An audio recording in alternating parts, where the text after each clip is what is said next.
Morning student. कल के video में मैंने आपको बहुराष्ट्रीय कंपनी के बारे में थोड़ा बताया था कि बहुराष्ट्रीय कंपनी अर्थात बहुत से राष्ट्रों में व्यापार करने वाली कंपनी, जिसमें उनका पंजीयन तो किसी एक देश में होता है लेकिन वो अपना व्यापार बहुत से राष्ट्रों में करती हैं, तो उसे हम बहुराष्ट्रीय कंपनी कहेंगे।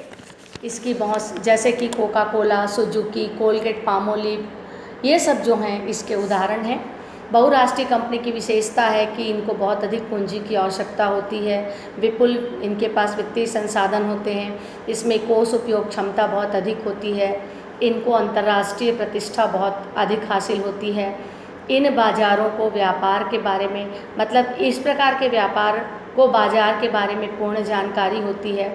इन लोग उच्च कोटि के टेक्नोलॉजी का प्रयोग करते हैं और ज़्यादातर इन लोग नए नए उत्पादन पर बल देते हैं। तो ये हमने विशेषता देखा था। सबसे पहले पूंजी बहुत अधिक होती है, कोष उपयोग की क्षमता इनकी अधिक होती है, अंतर्राष्ट्रीय प्रतिष्ठा, क्योंकि विश्व स्तर पे मार्केट होता है तो अंतर्राष्ट्रीय प्रतिष्ठा ये आसानी से हासिल कर लेते हैं। इनको बाज़ार की बहुत अधिक जानकारी होती है, साथ ही साथ इन लोग बड़े पैमाने पे उत्पादन करते हैं और इन लोग दिनों दिन वस्तु की गुणवत्ता में सुधार लाने का प्रयास करते हैं। ऐसे ही बच्चों, बहुराष्ट्रीय निगम के कुछ लाभ भी हैं, जैसे कि अगर बहुराष्ट्रीय कंपनियां देश में आती हैं तो विदेशी पूंजी का आगमन होता है।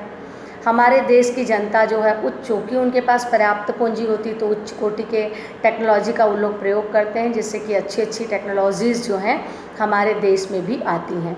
तो उन्नत किस्म की टेक्नोलॉजी जो है उससे बनी हुई वस्तुएं हमको प्राप्त होती हैं। उसी प्रकार से रोजगार के अवसरों का सृजन, जब मेहमान देश बहुराष्ट्रीय कंपनी लेकर देश में आते हैं तो ऐसी स्थिति में जो है उत्पादन बढ़ता है, जिसके कारण रोजगार बढ़ता है और लोगों को रोजगार की प्राप्ति होती है। विदेशी विनिमय में वृद्धि, बहुराष्ट्रीय कंपनी निगम के कारण निर्यात और आयात को प्राथमिकता मिलती है, जिससे कि विदेशी विनिमय में वृद्धि होती है। इसके और भी लाभ है, कच्चा माल और श्रम जो है ये सस्ते कीमत पर उपलब्ध होता है, बाजार का तेज़ी से विस्तार होता है। तो ये था बहुराष्ट्रीय कंपनी के लाभ। उसी प्रकार से बहुराष्ट्रीय कंपनी के कुछ दोष भी दिए हुए हैं, जैसे कि पहला, पुरानी टेक्नोलॉजी का भय। जहाँ एक और किसी की अच्छाइयाँ होती वहीं बुराइयाँ भी होती हैं।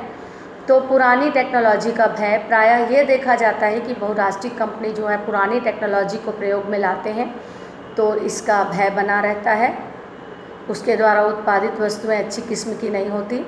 फिर है घरेलू उद्योगों का विकास और वृद्धि। जैसे कहा जाता है कि बड़ी मछली जो है छोटे मछली को निगल जाती है, तो वैसे ही जब बहुराष्ट्रीय निगम का आगमन होता है तो घरेलू जो हमारे देश के छोटे छोटे उद्योग हैं उनको हानि पहुंचती है। बाजार का प्रभुत्व, बहुराष्ट्रीय कंपनी के आने के कारण उन लोग अपने देश में जो है एक वर्चस्व कायम कर लेते हैं, एकाधिकार कायम कर लेते हैं, जिससे कि छोटे व्यवसाय को नुकसान होता है। उपभोक्ताओं के लिए हानिकारक, ये जो बहुराष्ट्रीय कंपनी होती हैं ज़्यादातर नए नए टेक्नोलॉजी का प्रयोग करके नई नई वस्तुएं उत्पादित करते हैं, जिससे कि वो उत्पादित वस्तु का वो इस तरीके से विज्ञापन कराते हैं कि ग्राहक भ्रमपूर्ण उस वस्तुओं को प्रयोग करता है, जबकि कई वस्तुएं उनके लिए हानिकारक भी होती है। बनावटी विज्ञापन के कारण भोले भाले जो दर्शक होते हैं वो उसको देखकर प्रलोभित हो जाते हैं और लालच में वो इस प्रकार की वस्तु का उपयोग करने लगते हैं, जो कि उसके स्वास्थ्य के लिए हानिकारक होता है। जैसे कि बहुत अनेक किस्म की चॉकलेट्स है या कोल्ड ड्रिंक्स है और भी बहुत सारी चीज़ें हैं जो कि स्वास्थ्य के लिए हानिकारक हो सकती है।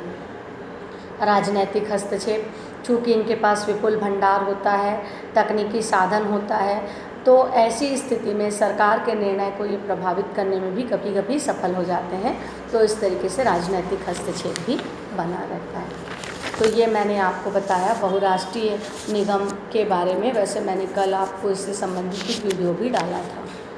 इसके बाद बच्चों हम देखें कि पब्लिक प्राइवेट पार्टनरशिप, PPP क्या होता है। PPP, पब्लिक प्राइवेट पार्टनरशिप, आज वर्तमान में सरकार बड़ी बड़ी योजनाओं को मूर्त रूप देने में लगी हुई है, बड़े बड़े प्लानिंग्स कर रही है।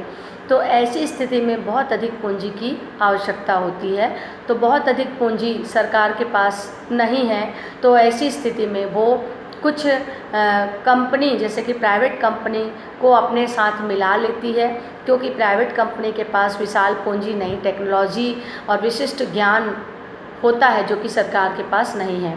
तो निजी क्षेत्र के उपक्रम और सार्वजनिक क्षेत्र के उपक्रम मिलकर नई टेक्नोलॉजी एवं विशिष्ट ज्ञान के आधार पर जो है बड़ी बड़ी परियोजनाओं को मूर्त रूप देते हैं। तो इसे ही हम कहेंगे public private partnership. Public private partnership की अवधारणा मतलब निजी क्षेत्र द्वारा सार्वजनिक क्षेत्र को निवेश, टेक्नोलॉजी तथा प्रबंध कौशल के रूप में सहयोग प्रदान करना, जिससे कि सरकार बड़ी बड़ी परियोजनाओं को कार्यान्वित कर सके। मतलब सरकार जब प्राइवेट कंपनियों का सहायता लेती है, उनसे टेक्नोलॉजी लेती है, उनसे जो है उनके जो कर्मचारी योग्य होते हैं उनको लेकर, उनसे विशिष्ट ज्ञान हासिल करती को लेकर जब किसी परियोजना को पूर्ण करती। आजकल ज़्यादातर आप देख रहे हैं कि सरकार जो है PPP के आधार पर ही बड़े बड़े कार्य कर रही है। मतलब सरकार के पास उन्नत किस्म के यंत्र वगैरह नहीं है, तो वो प्राइवेट कंपनी से सहायता लेती है और इस तरीके से वो PPP के आधार पर बड़ी बड़ी परियोजनाओं को मूर्त रूप देती है। तो इस तरीके से PPP की विशेषता है कि इसमें सरकार और निजी क्षेत्र दोनों के बीच अनुबंध होता है। ज़्यादातर बड़े बड़े कार्य जनहित के क्षेत्र में, जैसे बड़े बड़े ओवरब्रिज बनाना और भी सड़क वगैरह निर्माण करना, तो ये सब कार्य में सहयोग के लिए सरकार PPP का प्रयोग करती है। विशिष्ट परियोजनाएं जैसे स्वच्छता विभाग, सड़क निर्माण, पुल निर्माण, मार्केट निर्माण, मैंने बताया आपको अभी, तो इसमें गवर्नमेंट जो है प्राइवेट कंपनी की सहायता लेती है।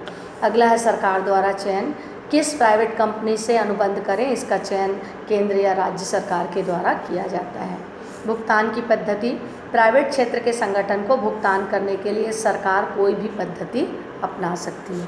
तो इस तरीके से PPP मतलब जब सरकार प्राइवेट कंपनी का सहयोग लेकर बड़ी बड़ी परियोजनाओं को पूर्ण करती है तो उसे हम कहेंगे PPP। Thank you.